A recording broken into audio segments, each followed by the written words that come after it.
सुप्रभात बच्चों, रिमझिम इस हिंदी पाठ्य पुस्तक के अंतर्गत आज हम कविता 10 जिसका नाम है पगड़ी, इस विषय से संबंधित अध्ययन करेंगे।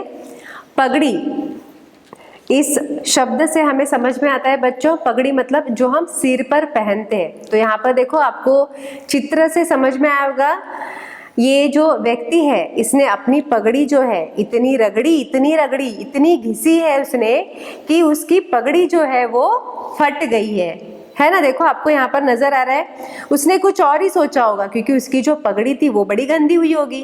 तो उसने सोचा क्यों ना मैं इसको घिस के इसकी सफाई कर दूं।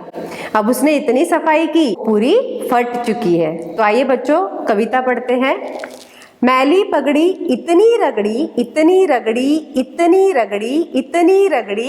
रह गया मैल न रह गई पगड़ी। मतलब ये जो व्यक्ति है, ये पगड़ी उसी की है, उसकी जो पगड़ी है वो इतनी मैली हो चुकी थी कि वह उस पगड़ी को धोने के लिए बैठा।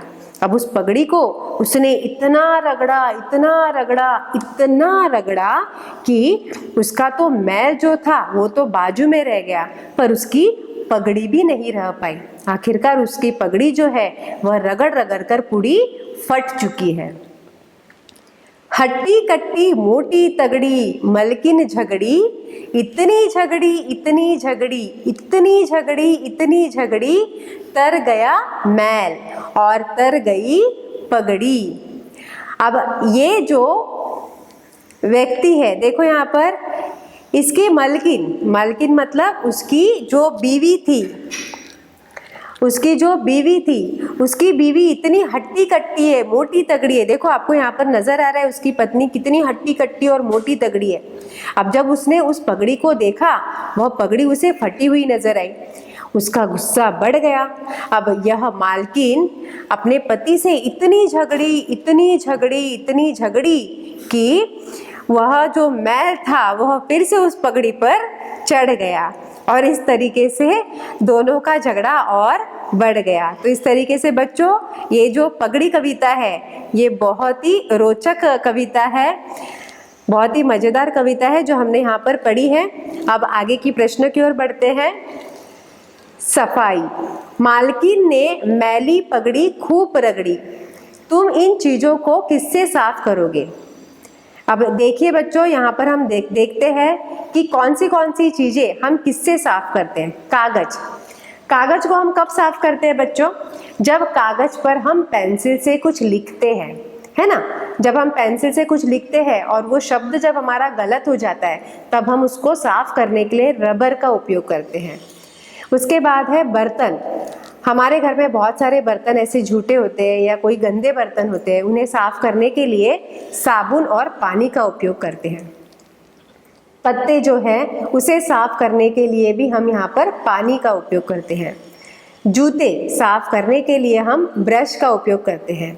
उसके बाद दांत, हमारे दांतों को हम साफ करने के लिए भी ब्रश का ही उपयोग करते हैं। पर यह जो ब्रश है, यह ब्रश कौन सा ब्रश है, दांतों को घसने वाला ब्रश, मतलब टूथ ब्रश, ठीक है।